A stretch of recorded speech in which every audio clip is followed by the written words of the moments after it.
yo voy a hacer dos presentaciones. Primero, muy corto, quiero mostrarles que el problema de pérdidas de energía que hoy vive en la distribuidora, que hoy vive la República Dominicana, fue un problema que en los años 70 lo tenía prácticamente toda Latinoamérica. Prácticamente todas las capitales en Chile, en Argentina, en Perú, en Colombia, en Brasil, tenían este problema. Entonces voy a empezar mostrando un poco esa situación de los años 70 a los años 80, para en la segunda presentación mostrar específicamente uno de los programas de pérdidas que fue el que se desarrolló en Colombia, que es el más reciente. Algunos de los factores comunes que se presentaban en Latinoamérica en esos años era una fuerte presencia estatal en el sector eléctrico. De hecho, la resolución de las pérdidas en Latinoamérica fue muy amarrada a los procesos de privatización que se desarrollaron a comienzos de los años 70. Esa presencia estatal en el sector eléctrico produjo una existencia de señales incorrectas de los modelos tarifarios, subsidios que orientaban a un uso inadecuado de la energía. También en los distintos países había una situación de inestabilidad política y dada esa situación los gobiernos en muchos casos facilitaban y fomentaban el uso de la energía como un medio de promoción para disminuir los efectos de las crisis económicas. Bien. A mediados de los 70 y comienzos de los 80, se empieza a producir entonces un fenómeno muy fuerte que es la desinversión en distribución. Los distintos gobiernos no tenían los recursos suficientes y se empieza a producir un fenómeno muy fuerte de desinversión en distribución. También, y con distintas razones, en todas las capitales de Latinoamérica se produce un fenómeno migratorio. Un fenómeno migratorio que tiene distintos orígenes. En Colombia, por ejemplo, el fenómeno migratorio es por el conflicto armado. De manera que en las zonas más alejadas, la gente, huyendo un poco del conflicto armado, se instalan en la capital, se instalan en los alrededores y empiezan a formar agrupaciones irregulares.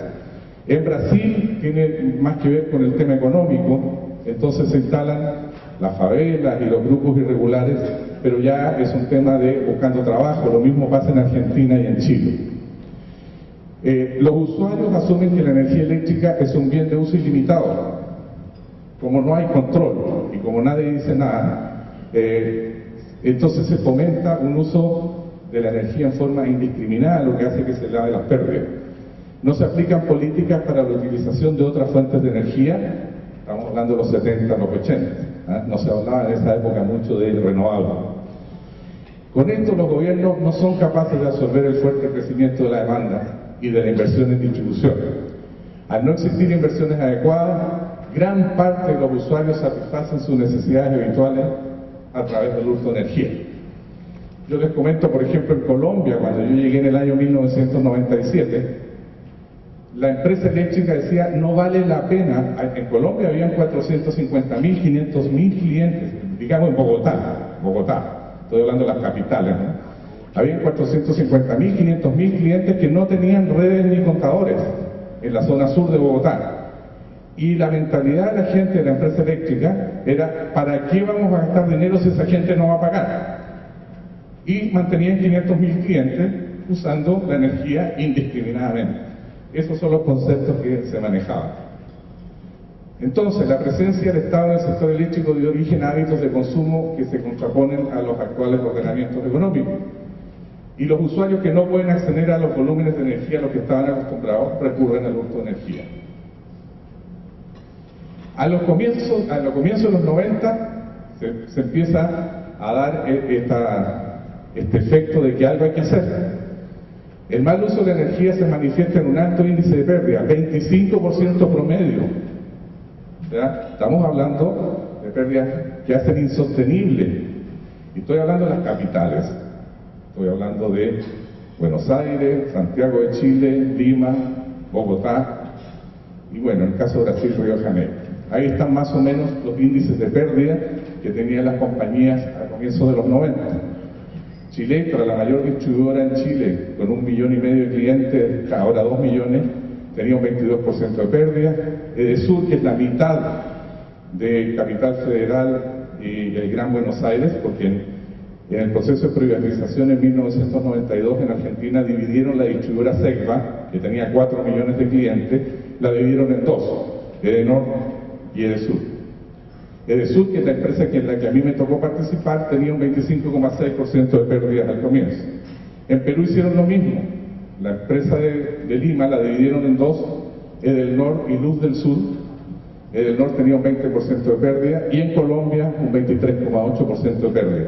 Esa era la situación de las empresas que servían a las capitales de... No tengo aquí los datos de Brasil, porque yo voy a hablar específicamente de la experiencia que a mí me tocó vivir. La de Brasil le tocó a otros colegas míos. Nos formamos juntos a fines de los 80, pero después nos tuvimos que dividir, porque en el proceso de privatización fue simultánea la privatización en Colombia con la de Brasil. Yo pude estar en Argentina y Perú porque eso fue escalonado, pero en el año 97 se produce la privatización en Colombia y en Brasil simultáneamente, y ahí ya tuvimos que dividir. Entonces, está claro que hay grandes riesgos para la continuidad empresaria. Y segundo, las señales tarifarias adolecen de incentivos para que se controlen las pérdidas. Esa es un poco la situación con la que nos confrontamos en los años 90. Siguiente. Esto, yo creo que lo paso muy rápido porque es conocido por todos. ¿Qué es lo que pasa cuando no hay señales adecuadas de precio? El uso de la energía es irracional y indiscriminado. Nadie se preocupa de ahorrar energía cuando la verdad no tiene un contador, no está pagando, no tiene una señal de precio. Y prácticamente la energía eléctrica se utiliza para todo, para cocinar, calefacción. Santiago de Chile, por ejemplo, tiene un fenómeno de estaciones muy marcadas. Entonces, tiene otoño, invierno, primavera, verano. En verano y en primavera las pérdidas bajaban, pero no es porque hubiera mayor efectividad en los controles de pérdida, nada. Es que subían muchísimo en el invierno. En Chile, en Santiago de Chile, las temperaturas en invierno son 2, 3, 4 grados bajo cero. Y se utilizaba muy fuertemente la energía eléctrica, ya sea con electrodomésticos tradicionales o electrodomésticos producto de la inventiva de la gente para la calefacción. Entonces, calefacción, cocina, iluminación de exteriores, procesos artesanales. Entonces, la pregunta es que nos hacíamos en esos momentos, si era posible controlar este fenómeno, y la respuesta de alguna manera era, sí es posible, siempre y cuando todos nos pongamos de acuerdo que este es un problema que hay que resolver. Y todos, se refiere empresas, comunidad, gobiernos. Es decir, de alguna manera, si tenemos claro que este es un problema que hay que resolver, todos los actores tienen que ser parte de la solución, no solo la empresa eléctrica. La empresa eléctrica por sí sola no va a poder hacer mucho si no tiene los apoyos de los gobiernos, porque esto genera conflictos. En Argentina, en Perú, en Chile, tuvimos conflictos muy fuertes con la comunidad en sus comienzos. Bien, la situación de las pérdidas de energía después de aplicar los planes de pérdida, vamos más rápido. Después de aplicar los planes de pérdida, en promedio 3 años en cada país, estamos hablando de una task force, es decir, un proyecto de pérdida con con recursos, tanto económicos como de personas, donde prácticamente se instauró una empresa paralela en estas empresas con el objetivo de reducir las pérdidas de energía. Entonces, post-plan, 3, 4 años en promedio, esas fueron las pérdidas con las que quedaron las principales capitales. Hoy, obviamente, son mucho menos que eso. Hoy Codensa en Colombia tiene pérdidas de un 7%. Yo aquí voy a mostrar lo que fueron los planes de pérdida para bajar de 26, 25 a 12, 10. Después todas las empresas siguieron en un programa de mantenimiento y todas ya están todas tienen un dígito. En las pérdidas, estoy hablando de las pérdidas totales. Las pérdidas técnicas normalmente están entre un 6, 5, 6, 7%. De manera que muchas de estas empresas ya están al nivel de solo pérdidas técnicas. Bien, esto, pásame a la siguiente. Esto era para mostrarles un poco el panorama. Yo les voy a dejar las dos presentaciones, pero en vez de estar hablando en términos generales, que es la continuidad de esta presentación, pasa a la otra presentación. Quiero hablarles específicamente de uno de los planes de pérdida, para ver cómo fue, el qué se hizo y cómo se hizo. Y me voy a referir al de Colombia, que es el más reciente. El de Colombia fue del año 97 al año 2000. La situación en Bogotá, esto también ya es conocido por todos, ¿no? Que de alguna manera resolver este problema contribuye a la viabilidad social y económica del negocio de la distribución. Ahí lo importante es que se genere una cultura de pago dentro de todos los actores. Codensa es la empresa que sirve a la capital de Colombia, Bogotá y sus alrededores. Tiene un poco más de 2 millones de clientes. Codensa, a diferencia de Chilextra en Chile, Edesur en Argentina, Edelnor en Lima, no fue una privatización al 100%. El modelo colombiano es de capitalización, vale decir, llegó un inversionista privado, que en este caso fue Enersis de Chile, que después fue comprada por Endesa España, y capitalizó la compañía y se quedó con el 50% de la compañía y con el control. Y el otro 50% permaneció en manos del, en este caso, el municipio de Bogotá, no el Estado colombiano, sino que, digamos, el otro 50% era el alcalde. Un inversionista privado con el 50% y el municipio con el otro 50%. Ese fue el modelo colombiano, no fue privatización al 100%, sino fue participación público-privada, siempre con el control del privado.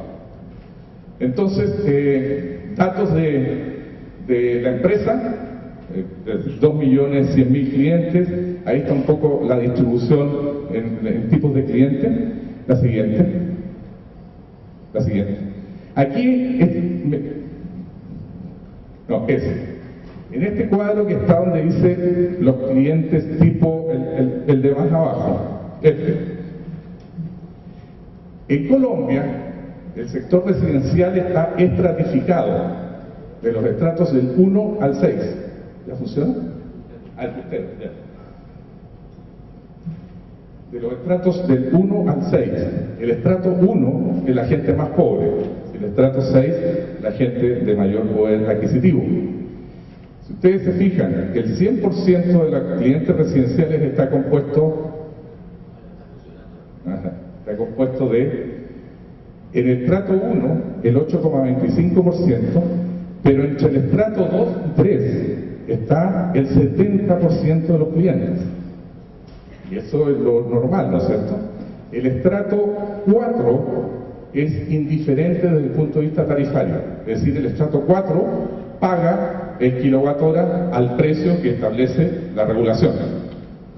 Los estratos 1, 2 y 3 tienen subsidios. Pero esos subsidios no son del Estado. Los subsidios lo dan los estratos 5 y 6. Los estratos 5 y 6 pagan un 20% más del precio de la energía, y por lo tanto lo que paga el 6% de mayor poder adquisitivo sirve como bolsa para pagar los subsidios. En algunas ciudades ese equilibrio no se da totalmente, pero en Bogotá sí que se da. En Bogotá está concentrada la mayor población de estrato 6 de industria. Por lo tanto, en Bogotá sí que hay superávit, es decir, la contribución que hacen los estratos 5 y 6 supera los subsidios de los estratos 1, 2 y 3, por lo tanto, está totalmente calzado. Esa es una particularidad en Colombia. Vamos entonces al programa de pérdida.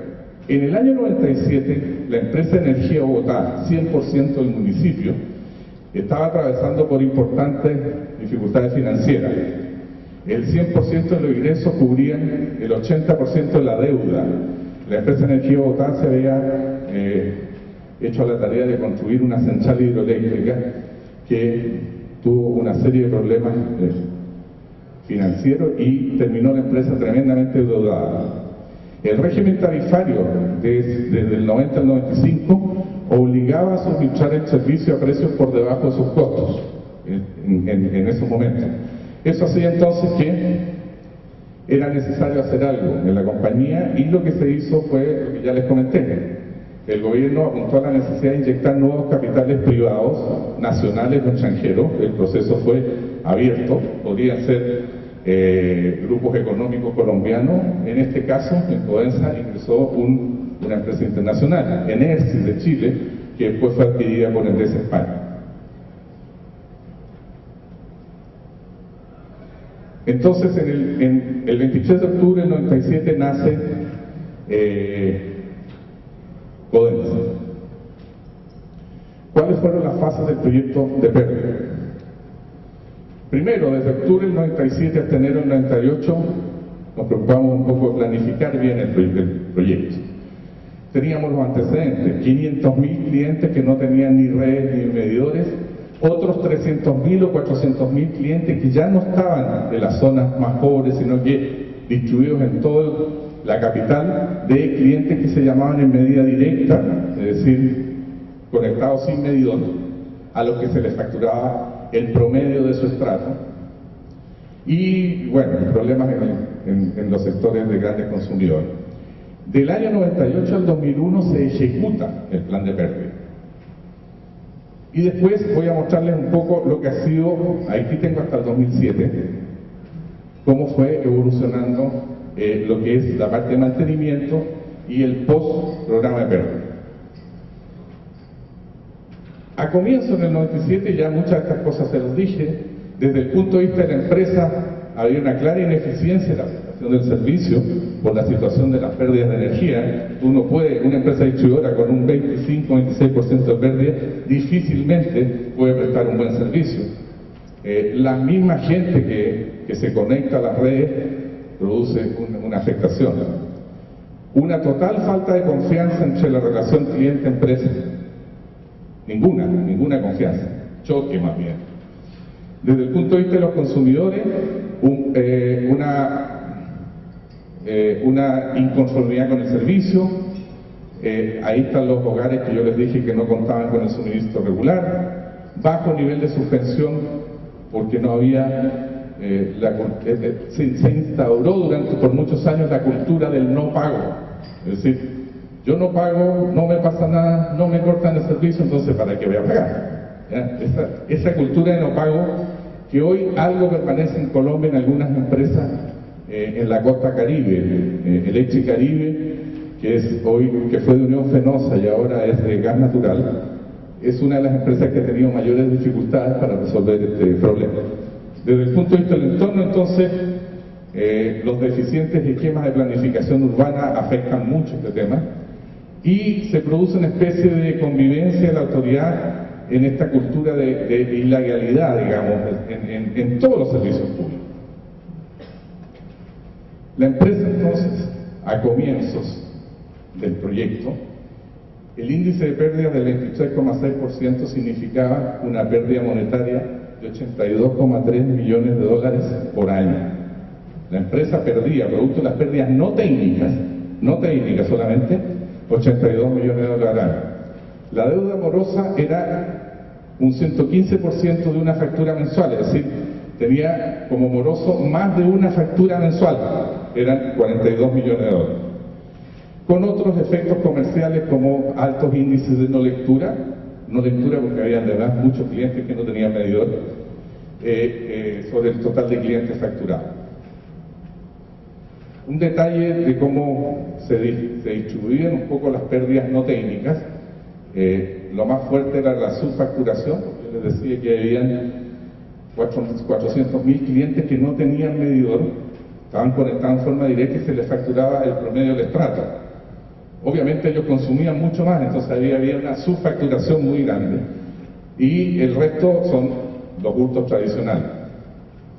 Esto me imagino que lo conocen.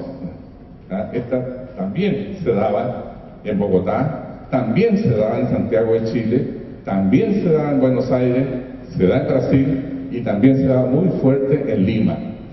Yo diría que Perú, los llamados pueblos jóvenes en Perú, que son los asentamientos humanos alrededor de Lima, yo creo que son los que representan uno de los mayores índices de pobreza de Latinoamérica. Yo no conozco Bolivia, puede que Bolivia tenga situaciones más complejas, pero de lo que yo conocí de estos países, Lima fue lo más complicado que me tocó desde el punto de vista de la condición socioeconómica de los asentamientos humanos, las agrupaciones irregulares.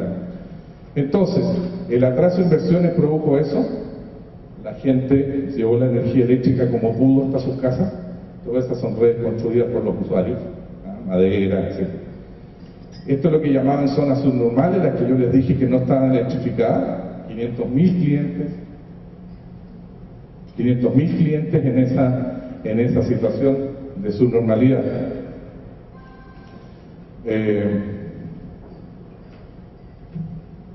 A ver la anterior. Hurto de energía directamente, los clientes sin medidor, los clientes conectados de forma directa. Siguiente. El estado de las instalaciones eléctricas, la ilegalidad, la infraestructura, algunos medidores bastante obsoletos. Siguiente. Antes. Vamos a la etapa entonces de ejecución. Puedo ir avanzando yo. Listo. Primero, hay un eje fundamental para el tema de la reducción de pérdidas y que fue común en Chile, Argentina, Brasil, Colombia, que es inversión.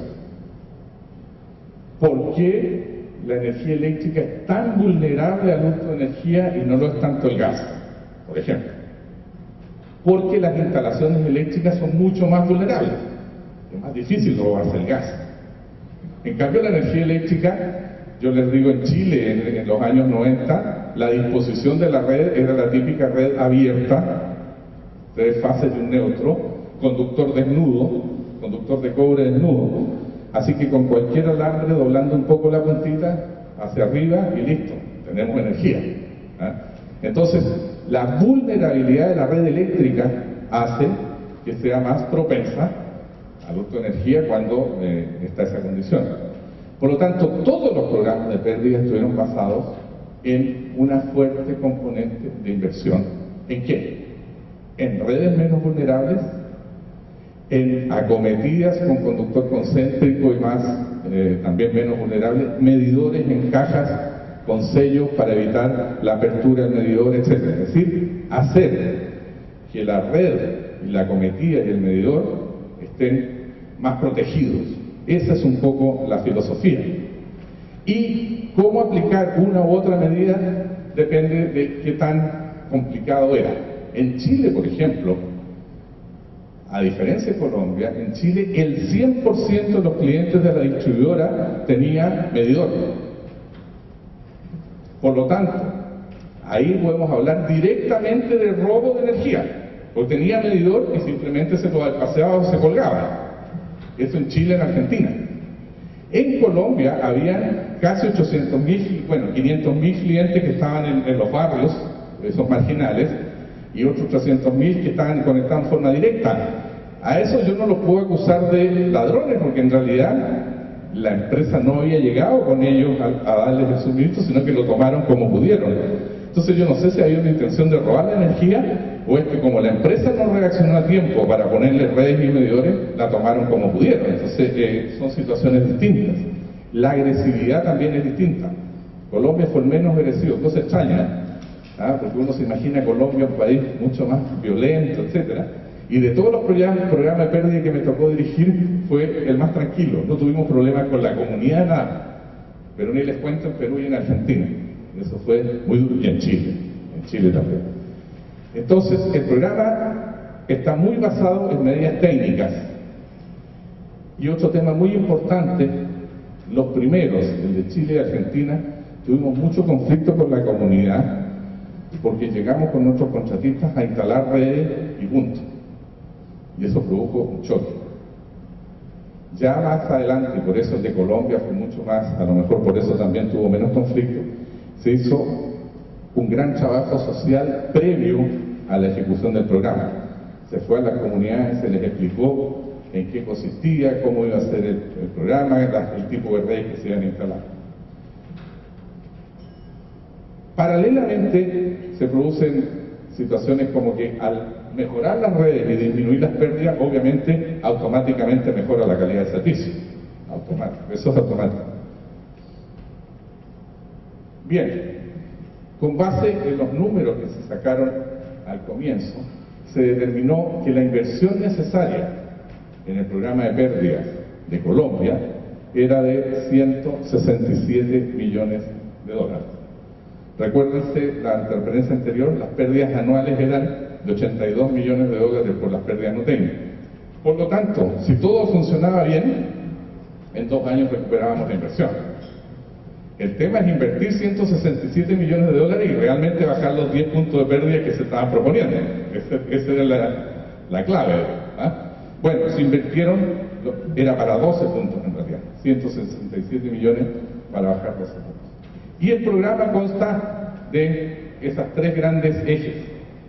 Proyecto de inversión en medidas técnicas, para mí es más fuerte. Proyecto de normalización, aquí ya estamos hablando medidas técnicas fundamentalmente en los barrios marginales, las agrupaciones irregulares donde no había red. El proyecto de normalización ya abarca toda la ciudad. Se empezó con un censo completo, un censo eléctrico, llamémoslo así, y descubrimos en distintos estratos, incluso en estrato 6, problemas de medidores intervenidos y esas cosas. Eso lo atacó el proyecto de normalización y un proyecto específico para atacar a los grandes clientes que, si bien es cierto, son pocos y son muy pocos los que roban energía, pero los hay, pero en la mayoría el sector industrial, el sector salvo rubros muy especiales. Por ejemplo, las fábricas de plástico en Colombia, en Chile, en Argentina, como son tan intensivas en el uso de energía eléctrica, tendían un poco a intervenir los medidores. En Colombia, la industria de las flores, que es tan conocida, ¿no es cierto?, también tenían sus invernaderos hacia las afueras de Bogotá, que usan mucha energía eléctrica. También ahí encontramos intervención de medidores. Pero entonces, los grandes clientes no son muchos, pero sí consumen mucho. De manera que un gran cliente que uno encuentre robando energía equivale a un montón de gente de estratos bajos. ¿Ah? ¿Cómo voy de tiempo? ¿Cómo voy de tiempo? ¿Quién controla el tiempo? ¿Ah? ¿Ah? ¿Sí? Listo. No, demás. Esto es un poco la organización. Como les dije, prácticamente la gerencia general, y se definió una dirección de pérdida. En Colombia yo fui el director de pérdida y manejé un contingente. La compañía tenía 1000 trabajadores, la compañía completa, y yo manejé un contingente de 300 personas en el proyecto. Prácticamente un capítulo aparte dentro de la propia empresa para poder resolver el problema. Ya les expliqué, una gestión social es muy importante explicarle a la gente en qué consiste el programa, qué es lo que se va a hacer. En Colombia tenían una ventaja que había subsidios, en otros países no había subsidios, así que era más complicado explicarle, mire, a partir de ahora usted va a tener que pagar. Pero es importante ese relacionamiento con la comunidad. Entonces se trabajó mucho, grupos especializados en producir una cercanía entre la empresa y la comunidad, que no nos vieran como los enemigos. Entonces, ahí lo típico, actividades con los niños, en cualquier sector residencial, en cualquier sector, en cualquier tipo de familia, la más rica o la más pobre, los niños son lo más importante. De manera que hay que trabajar muy fuerte ese tema. En Colombia, en los sectores más necesitados, los sectores más pobres, normalmente quien dirige a la familia es la mujer. El hombre trabaja, pero no, la mujer también trabaja. Pero el eje de la familia en los sectores más pobres en Colombia es la mujer, de manera que había que hacer programas de llegada y de explicación a la mujer. Ahí están trabajando, ¿no es cierto?, las brigadas con sus equipos. Mucho trabajo social. Bien, después empieza lo que es la parte media técnica. Y ahí podemos ver, ¿no es cierto?, el antes y el después. Construcción de redes, acometidas y medidores en las viviendas. Esto quizás les es más familiar. También, en Chile ni les cuento la cantidad en Chile tenemos la fama de buenos productores de vinos, ¿no? Esto que parecen viñedos de cables, digamos, era muy común en Santiago de Chile en los años 80, toda la zona sur. Esto, ¿no es cierto?, se transforma en esto. Esta es una red preensamblada de la que se están utilizando actualmente. Nosotros llegamos a utilizar una medida técnica un poco más en los sectores más complejos, en Argentina, en Chile, una medida técnica un poco más agresiva, que fue eliminar la red de baja tensión. Red de media tensión, pequeños al estilo de en algunas ciudades en Norteamérica, ¿no? Porque en Norteamérica, porque el consumo es muy alto. Red de media tensión, transformadores pequeños y 10 o 12 clientes conectados a esos transformadores. Prácticamente desaparece la red de baja tensión. Eso se utilizó porque esta es una red un poco más cara, proporcionalmente a la red preensamblada, se utilizó en las zonas más críticas. Hoy, en la actualidad, como es más cara, se ha llegado a soluciones en Brasil, en las favelas, en Colombia, en Medellín, no las empresas del grupo nuestro, sino que de empresas públicas de Medellín, han ido a una modificación que es que la red de baja tensión, las cajas de distribución de acometida a la vivienda, están en la misma cruceta de la red de media tensión. De manera que acceder a eso, la gente ya no puede porque tiene la media tensión al lado. Entonces, intervenir o tratar de tirar un cable, el riesgo que toque en la red de media tensión es muy alto, por lo tanto, eso también minimizó el impacto. Sigo con fotos del antes y el después. Con las conexiones directas se transformaron en conexiones con medidor. Y este es el proyecto de normalización, que es básicamente regularizar la medida. Y se hicieron algunas medidas complementarias, digamos.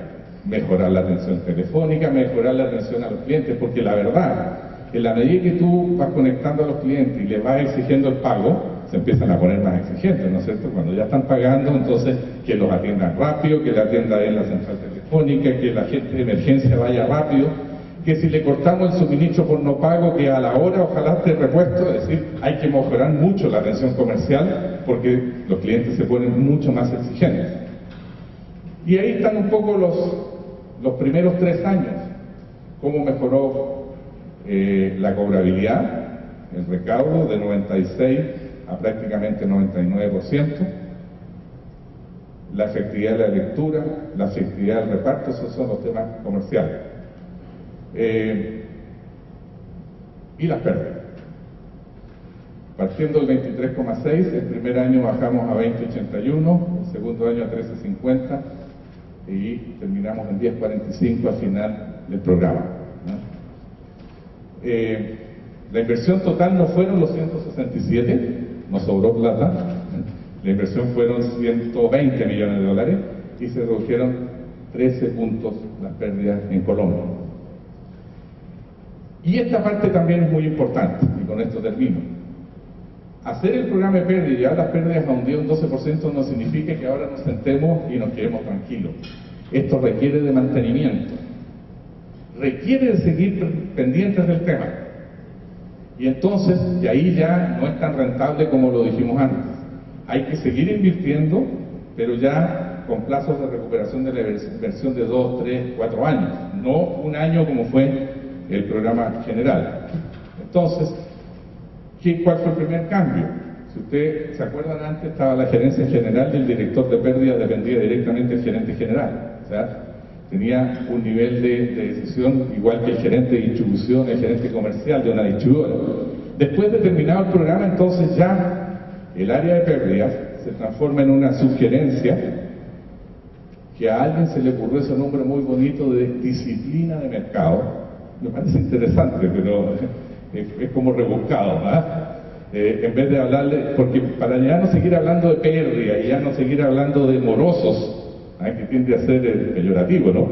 Entonces se definió el área, y hasta hoy en Colombia, que se llama de disciplina de mercado, es decir, tener a la gente disciplinada.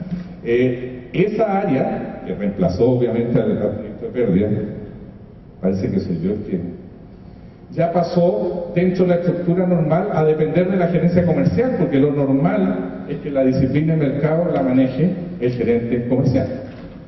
Y entonces ahí hay una estrategia de mayor focalización de las pérdidas. Esto es muy común que se utilice hoy en todas las empresas, lo que se denomina la macromedición, es decir, en los lugares donde todavía persisten unos índices de pérdida más o menos altos, poner un medidor que controle 100 clientes y estar permanentemente midiendo la situación de ese barrio o esa agrupación, y con eso ir determinando o focalizando mejor las inversiones. Es eso, simplemente para un grupo de vivienda poner un macromedidor que puede ser móvil, es decir, vamos a un barrio, medimos, y si las pérdidas están razonablemente bien, pescamos el macromedidor. Pero en estos momentos yo creo que más o menos el 50% de la red en Colombia, en Bogotá, en Codensa, tiene instalados macromedidores en los barrios para ir monitoreando directamente barrio por barrio cómo se está dando la situación de pérdida. Aquí tú puedes hacer el balance energético prácticamente online. Con eso se busca mayor focalización. Se van haciendo algunas medidas. Ya cuando tú tienes un 10% de pérdida, las pérdidas que se encuentran tienden a ser un poco más sofisticadas, entonces también hay que irse preparando a eso, y se empieza a trabajar. Aquí la que les explicaba, si se fijan, ahí esa es la cruceta de media tensión, ahí está la caja de distribución de acometidas, para que no tengan fácil acceso a colgarse, digamos, ¿no? Esto se utilizó mucho, se está utilizando mucho en Brasil, en Colombia también, que es lo que denominan medidores bicuerpo. Es decir, el cuerpo principal del medidor está en el poste, y por ahí se factura, por lo que está arriba, en el poste. Y la otra parte es un display en la vivienda para que el cliente vea lo que está consumiendo. Pero el medidor no está en la vivienda, sino que el medidor está en el poste. Incluso el regulador, para que vean que la participación de los reguladores es muy importante, en el caso de Brasil, por un tiempo, permitió que la empresa facturara. En realidad allá no era bicuerpo, sino que hubo un medidor en el poste y un medidor abajo, que se facturara, cuando había diferencia entre los dos, se facturara por el del poste, es decir, creerle más a la empresa, porque obviamente si había diferencia entre los dos medidores, porque el cliente manipuló el que tiene en su casa. Aquí se está usando mucho el tema del medidor bicuerpo. Otro tipo de medidas. Esto es muy importante. Alguien me preguntó, ¿y en las redes subterráneas qué? Esto es como el aparato para hacer la, ¿cómo le llaman? Endoscopia. Cuando a uno le quieren mirar si tiene gastritis y esas cosas. Este es un aparato parecido para meterlo en las redes subterráneas y detectar conexiones clandestinas, ¿eh? Entonces las redes subterráneas se mete una sonda con cámara y todo para detectar conexiones clandestinas. Y la tecnología en realidad ha avanzado muchísimo en estos últimos 10 años, y las empresas distribuidoras ya están usando facturación in situ, etc. Esto es muy importante. Este equipo para el registro de energía en media tensión, el inspector va con este equipo, lo conecta a la media tensión, por ejemplo una industria que se está sospechando que está robando energía. El equipo que va en estos momentos a revisar esa industria, tiene este equipo de media tensión, lo conecta rápidamente a la media tensión y tiene el balance y puede comparar con lo que está registrando en la vivienda. Es decir, es parte, como la pinza antigua, este equipo ya es parte de los equipos de pérdida. Y de ahí, medidas para mejorar la relación con la comunidad, ¿no? La Navidad es muy importante allá, de manera que se hacen concursos de la casa mejor iluminada para Navidad, la empresa les da premios, etc.